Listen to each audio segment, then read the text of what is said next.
Friends, कैसे हैं आप सब? होप कि आप सब अच्छे होंगे, अपना ख्याल रख रहे होंगे। और जो चीज़ें चल रही हैं हमारे देश में वो हम काफ़ी सालों से देख रहे हैं। अभी एक दो केस लड़कों को लेकर आए थे तो सबने ये कह दिया था कि अब शादी से भरोसा ही उठ गया है, लेकिन लड़कियों का क्या, वो तो सदियों से सालों से उनके साथ यही होता चला आ रहा है। और आपने ये न्यूज़ जो लेटेस्ट चल रही है अभी भोपाल की, दीपिका की और दिशा की, इन सबको देखकर आपको क्या लगता है? पता है, मुझे लगता है कि जैसे सब लोग सास को ब्लेम कर रहे हैं, ससुराल वालों को ब्लेम करते हैं, मुझे लगता है कि कहीं ना कहीं इसके अकॉर्डिंग टू मी 50% मायके वाले भी इसके ज़िम्मेदार होते हैं, क्योंकि उसने अपनी मदर से भी सारी बातें शेयर करी थी। और जो इंडियन पेरेंट होते हैं उनको खुद से ज़्यादा, खुद की बेटी से ज़्यादा इस सोसाइटी की चिंता होती है। जब शादी करते हैं तब भी इस सोसाइटी की चिंता होती है कि हमें बरादरी में ही शादी करनी है। कई बार कई चीज़ें ऐसी होती हैं कि वरना सोसाइटी वाले क्या कहेंगे, हमारा मान सम्मान, दुनिया की चीज़ें सामने आती हैं। और जब शादी के बाद प्रॉब्लम्स होती हैं तब ये कहा जाता है कि तुम्हारी तो किस्मत ऐसी है, वो तो अपनी अपनी किस्मत की बात है। और इसके बाद तो सारी लड़कियों को एडजस्ट करना ही पड़ता है। तो कहीं ना कहीं एडजस्ट करो, थोड़ा सा एडजस्ट करो, और थोड़ा थोड़ा एडजस्ट करते करते या तो लड़कियां एडजस्ट करना सीख जाती हैं, और या फिर ऐसे कदम उठाती हैं, या उनके साथ ऐसे हादसे होते रहते हैं। क्योंकि ऐसा नहीं है कि आज की लड़कियां सहना नहीं जानती, या जैसे पिछली औरतें जो होती थी, पुरानी महिलाएं, वो बहुत सारा जुल्म सहती थी, सालों साल सहती थी, पूरी ज़िंदगी सहती थी। क्यों सहती थी? क्योंकि तब वो पढ़ी लिखी नहीं होती थी, उनके पास इतने संसाधन नहीं होते थे, वो पैसे कमाना नहीं जानती थी। वो सिर्फ अपने माँ बाप के घर में पली बड़ी होती थी, उसके बाद ससुराल आ जाती थी, तो सारी ज़िंदगी बदुआ मजदूर बन के काम करती रहती थी। ये वर्ड बिल्कुल भी बुरा नहीं है, और मुझे बिल्कुल भी बुरा नहीं लग रहा, क्योंकि जब आप बिना किसी ख्वाहिश के किसी इंसान के लिए सिर्फ अपना फ़र्ज समझकर सारी ज़िंदगी गंवा देते हो, तो ये बंधुआ मजदूर के अलावा कुछ नहीं है। जहाँ आपकी फीलिंग्स कोई नहीं समझता, आपकी चीज़ों को, आपकी ये किसी को फ़र्क नहीं पड़ता कि आप भी एक इंसान हो, आपको भी अच्छा बुरा लगता है। इवन कई बार मैं अभी इस सोसाइटी की बात करूँ, जो हमारे यंग जनरेशन है, मैं कई सारी, मतलब अभी भी कई सारी फैमिलीज़ में ऐसा होता है कि पेरेंट्स अभी भी कहते हैं कि एडजस्ट करो एडजस्ट करो, क्योंकि वो एडजस्ट करते आए हैं। उनको लगता है कि शादी का मतलब ही एडजस्ट करना होता है, और अगर तुम एडजस्ट नहीं कर पा रही हो, ससुराल छोड़ रही हो, तो कमी तुम्हारे अंदर है। कई मेरी एक दो फ्रेंड ऐसी भी हैं कि खुद मायके वालों ने भी ससुराल छुड़वा दिया, क्योंकि वो लोग अच्छे नहीं हैं, तो तुम वापस घर आ जाओ। और वापस घर आने के बाद उन्हें 1% कदर नहीं है उस बेटी की। आज वो ये चाहते हैं कि बेटी उनकी घर छोड़ कर चली जाए।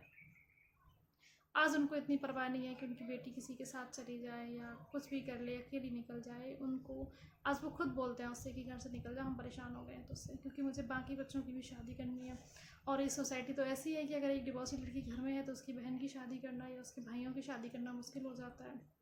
और पता नहीं, लड़कियों की शादी में, लाइफ में एक शादी करना इतना बड़ा टैबू होता है कि इवन मैंने कई बार सुना है ऐसा। मैं इन सब चीज़ों से बहुत ज़्यादा रिलेट कर पा रही हूँ, क्योंकि मेरे इर्द गिर्द ऐसे लोग हैं, ऐसी सोसाइटी है, ऐसी चीज़ें आती हैं बार बार। तो मैं हमेशा उन चीज़ों के बारे में सोच सोच के मेरा दिमाग वैसे ही ख़राब होता था। और जब अभी देखा दिशा की सास, जो कि जज है, सोचो, इतनी पढ़ी लिखी लेडी जो कि एक जज रह चुकी है, उसके खुद के घर में ये सब हो रहा है। और वो सोचो क्या क्या इल्ज़ाम लगा रही है कि खाना बना के प्लेट नहीं रखती थी, पौधों में पानी नहीं डालती थी। मतलब उसकी खुद की बहू से ज़्यादा पौधों का ज़िंदा रहना ज़रूरी था उसके लिए। सोचो मतलब कितनी दरिया दे दी थी उसके दिमाग में कि उसके लिए पौधे ज़रूरी थे उसकी बहू से ज़्यादा। और जिसकी शादी 1 करोड़ में हुई हो, और जिसके बाप से तुम बाद में फॉर्चुनर की मांग कर रहे हो, जो कि 50 लाख प्लस आती है, और उसकी लड़की से आप ये उम्मीदें रखते हो कि वो खाना खाए, खाना बनाए, बर्तन धोए। वाकई। और अगर आपके पास इतना पैसा है तो आप हाउस हेल्प नहीं रख सकते? तो मतलब हमेशा ये उम्मीदें क्यों नहीं चाहती हैं कि बहू आएगी तो खाना बनाएगी, घर का सारा काम करेगी? पता है, बहू सिर्फ 4 दिन की होती है। मैंने अभी भी देखा है हमारी सोसाइटी में सिर्फ पहली बार बहू आती है, और वो ससुराल में ज़्यादा से ज़्यादा 1 हफ्ता रुकती है। 1 हफ्ते से ज़्यादा नहीं रुकती। कोई स्पेशली हो या कोई लड़का गवर्नमेंट जॉब वाला हो तो उसको छुट्टियाँ ना मिलती हो तो बहू रुकती है, नहीं तो 4 दिन, 6 दिन या 7 दिन, इसके बाद वो मायके चली जाती है। और जैसे ही मायके से दोबारा वापस आती है, उसको घर पे सारे काम सौंप दिए जाते हैं, उसको कोई काम सिखाया नहीं जाता। इवन मैं अपनी बात करूँ, मुझे ना ये सारी चीज़ें रिपीट हो रही थी माइंड में बार बार। मैं जब से दोबारा आई थी, और घर में सब लोग थे, हमारी सास थी, ननद थी, और जेठानी भी थी, मैं घर में सबसे छोटी थी। और मुझे आज तक याद है कि पहली बात भगवान का इतना अच्छा था कि मैंने एक काम किया हुआ था तो मुझे सारे काम करने आते थे, और जो काम मैंने नहीं करे थे, मैं अभी कुछ काम बता भी दूँगी आपको। तो मुझे इवन किसी ने सिखाने की कोशिश नहीं करी। मैंने वो चीज़ें यूट्यूब से सीखी, खुद से सर्च करी, ट्राई की, खुद बना के खाया, तब सबको खिलाया। तो ऐसी बहुत सारी चीज़ें थी जो मैंने शादी के पहले नहीं करी थी और मैंने करी। मुझे किसी ने सिखाने की कोशिश नहीं की। जब आप दूसरे के घर में आते हो तो पता है, अगर जॉइंट फैमिली, लोग कहते हैं ना, बहुत तारीफ़ करते हैं जॉइंट फैमिली की, भैया मैं इतना थक गई हूँ, मुझे लगता है कि सिंगल फैमिली बेस्ट है। वहाँ अच्छा बुरा उन सब के ज़िम्मेदार आप खुद होते हो, और जॉइंट फैमिली में आप सिर्फ अपने गलत के ज़िम्मेदार होते हो, बाकी जो भी अच्छा होता है उसके क्रेडिट सब ले जाते हैं। और क्रेडिट का छोड़ो कि सिर्फ यहाँ पे जज करना होता था, उसने इतने सालों में ऐसा किया, वो ऐसे करती थी, वो सारा काम करती थी, वो अच्छे से करती थी, ये इतना नहीं करती है, इसको ऐसे नहीं आता, ये अपने आप को टाइम चाहिए, इसको पढ़ने का टाइम चाहिए, बच्चों का टाइम चाहिए, ये अपने तरीके से बच्चे पालना चाहती है, अभी तक हमारे बच्चे तो ऐसे पढ़े हैं, हमने तो ऐसे पाले हैं, कि हमने बच्चे नहीं पाले। इतने सारे क्वेश्चंस होते हैं कि एक लड़की की जो एक बहू बन के आती है, उसकी अपनी कोई पर्सनल लाइफ नहीं रहती, हर चीज़ में इंटरफेयर होता है फैमिली वालों का। और अगर वही बातें एक लड़की अपनी माँ को बताती है तो ससुराल वाले, यहाँ तक कि उसका हस्बैंड भी ये कहने लग जाता है कि हमारे घर की बातें जाके मायके में बताती है। और जबकि ससुराल की बातें, जीता जागता प्रूफ, मैं वही सारी बातें कर रही हूँ जो कि सब रिलेट कर पा रही हैं, और वही सारी बातें उस बहू की सास अपनी बेटियों को बताती है फ़ोन करके। इवन घर में जो फैसले लेने हैं, बहू के लिए ये करना है, वो करना है, यहाँ तक कि कोई रस्म है या कोई भी चीज़ें हैं, तो वो सारी सलाह बहू से ना ले जाके बेटे और बहू से, अपनी बेटियों से दी जाती हैं। और बहुओं को पता भी नहीं चलता। इवन इतने बड़े बड़े काम ऐसे हो जाते हैं जो सास सिर्फ अपनी बेटी और बेटों के साथ मिलकर कर लेती है, बहू को बाद में पता चलता है। उसको इतना तक नहीं समझा जाता कि अगर कोई बात उसकी और उसके हस्बैंड से रिलेटेड है तो इसको भी पता होना चाहिए। ऐसा होता है, बस अंतर इतना है कि कोई बर्दाश्त कर जाता है, कोई नहीं कर पाता। ऐसा नहीं है कि कोई बर्दाश्त करना नहीं चाहता या कर नहीं पाता, बस बात ये है कि लेडीज़ थक चुकी हैं। उन्होंने अपनी माँ को देखा है, अपनी दादी को देखा है, इवन अपनी सास को भी देखा है कि ज़िंदगी बिता दी उन्होंने दूसरे के घर में, लेकिन उनको कभी इज्जत नहीं मिली, उनकी कभी कदर नहीं की गई। कभी उनके सास ससुर ने नहीं की, फिर पति ने नहीं की, आज बच्चे भी नहीं करते हैं। फिर सास का सारा जो ध्यान होता है वो शिफ्ट हो जाता है बहू के ऊपर, तो वो बहू को एडजस्ट भी नहीं होने देती, उसको मौका भी नहीं देती एडजस्ट होने का, बल्कि उम्मीदें इतनी ज़्यादा होती हैं कि जब भी कोई काम बिगड़ता है तो सारा इल्ज़ाम बहू के ऊपर आ जाता है कि इसने ध्यान नहीं दिया, इसकी वजह से ऐसा हुआ। तो भाई मेरा एक ही कहना है कि अगर आपके बेटे की शादी हो रही है, जो भी आपके घर में आ रही है, वो नया सदस्य है, वो पहले से ही बाहर से आता है, उसको इस चीज़ का ध्यान होता है कि वो किसी दूसरे घर से आई है और दूसरे घर में आई है, तो इसको ये बार बार जताने की कोशिश ना की जाए कि तुम बाहर ही हो, बाहर ही हो। उसकी लाइफ में इतना इंटरफेयर मत करो, उसको भी एडजस्ट करने की कोशिश करो, ताकि वो अपनी ससुराल को अपना घर मान पाए। कई लड़कियों की सालें साल निकल जाती हैं और उनको ये एहसास नहीं होता, कभी उसके अंदर ये फीलिंग्स नहीं आती कि ये मेरा घर है। वो सारी ज़िंदगी निकाल देती हैं, सालों साल निकाल देती हैं ससुराल में काम करते करते, सारे फ़र्ज निभाती हैं, बच्चे भी होते हैं, रहती भी हैं, काम भी करती हैं, खाती हैं, बनाती हैं, जो भी चीज़ें होती हैं सब कुछ करती हैं, लेकिन उसके बावजूद उनको ये कभी फ़ील नहीं होता कि ये मेरा घर है।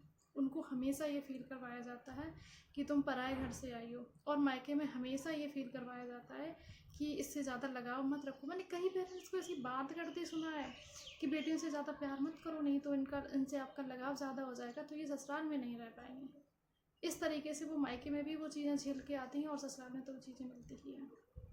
अब सोचो, इतनी पढ़ी लिखी लेडी जो कि जज है, वो उसकी थिंकिंग ऐसी है, अब बाकी नॉर्मल लोगों से आप क्या ही एक्सपेक्ट करोगे। और स्पेशली ये वीडियो उन लड़कों को भेज देना कि भाई अगर शादी कर रहे हो तो आप किसी जिंदा और जागते जीवित इंसान को अपने घर में लेके आ रहे हो। आप कोई चीज़ उठा के नहीं ला रहे हो कि आपने उठा के लाए और किसी कोने में डाल दी, वो पड़ी रही है, वो पड़ी रहती है। आपको फिर ना उसकी फीलिंग्स दिखती है, आप कभी ये सोचने की कोशिश नहीं करते कि उस पर क्या बीत रही है, वो भी क्या फील कर रही है, उसको क्या अच्छा लग रहा है, वो क्या चाहती है, कैसे जीना चाहती है, उसको कहाँ रहना है, कैसे रहना है। उसकी भी कोई अपनी लाइफ है, उसकी भी कोई आइडेंटिटी है, ये बिल्कुल भूल ही जाते हो आप लोग।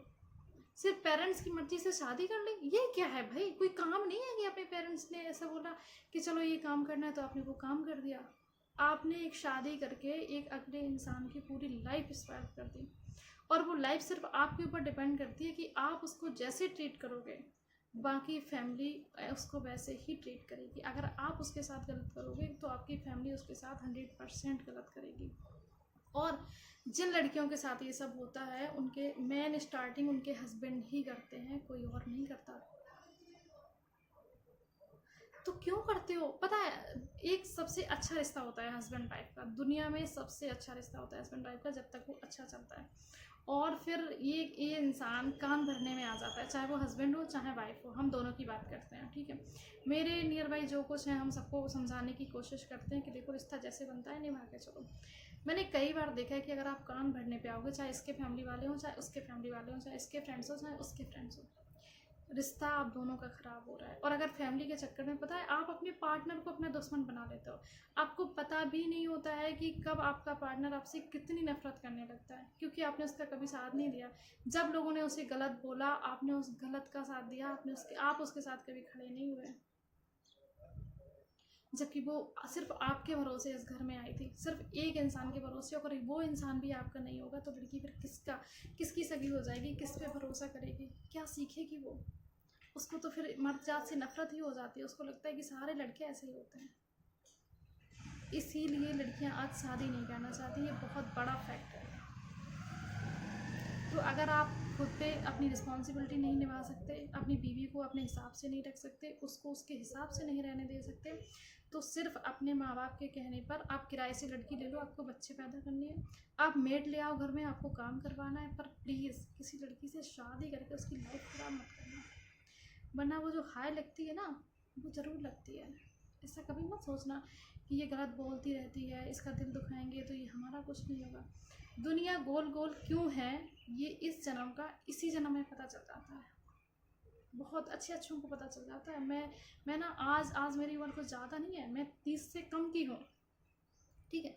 मेरी एज 25 और 30 के अंडर है। और मेरा एक्सपीरियंस बहुत अच्छा है लाइफ के बारे में, लोगों के बारे में। मैंने इतना जाना है, मैंने सिर्फ इतना जाना है कि आप गैरों को कितना भी अपना बना लो, वो कभी आपके अपने नहीं होंगे।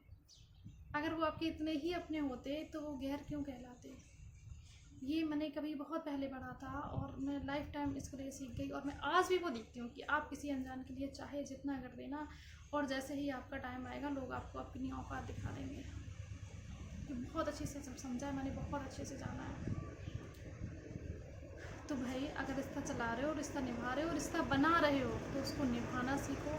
थोड़ी सी अपनी प्राइवेट लाइफ रखो, फैमिली को साइड में रखो, अपनी चीज़ें रखो, अपना फ्यूचर रखो, अपने बच्चे रखो, और बहुत सारी चीज़ें होती हैं जो आपको लाइफ में लेके चलनी है, साथ में आप उनको रखो, डिस्कस करो, अच्छे से बात करो, चीज़ें ख़त्म करो। जो चीज़ें गलत लगती हैं तो वो एक दूसरे के साथ शेयर करो, उनको बंद करने की कोशिश करो, धीरे धीरे रुकने की कोशिश करो, और लाइफ को एक हेल्दी और हैप्पी लाइफ बनाओ, हैप्पी फैमिली बनाओ। क्योंकि जो हस्बैंड वाइफ का रिश्ता होता है ना, अब देखो उसका पति भाग गया, पता ही नहीं है कहाँ गया, वो फरार चल रहा है और सास बयान पे बयान दिए जा रही है। उसका फेस को देख के उसको लग रहा है कि किसी की बेटी खाए बैठी है ये। उसका फेस बिल्कुल नहीं लग रहा है ऐसा लग रहा है कि जैसे वो तो जर्नलिस्ट है, वो तो पॉडकास्ट करने बैठ गई है, उसके अंदर कोई फीलिंग्स ही नहीं है। इसलिए अगर रिस्पॉन्सिबिलिटी निभा सको तो शादी करो, वरना मत करो। मेरा बेबी जग गया है, मैं चलती हूँ। चलो ठीक है, बाय, मिलते हैं नेक्स्ट वीडियो में। बहुत दिमाग खराब है 2 दिन से, यही सोच के मैंने सोचा चलो मैं शेयर करती हूँ। ये वीडियो अपने फैमिली वालों, ससुराल वालों और पति के साथ शेयर ज़रूर कर देना। Thanks for watching.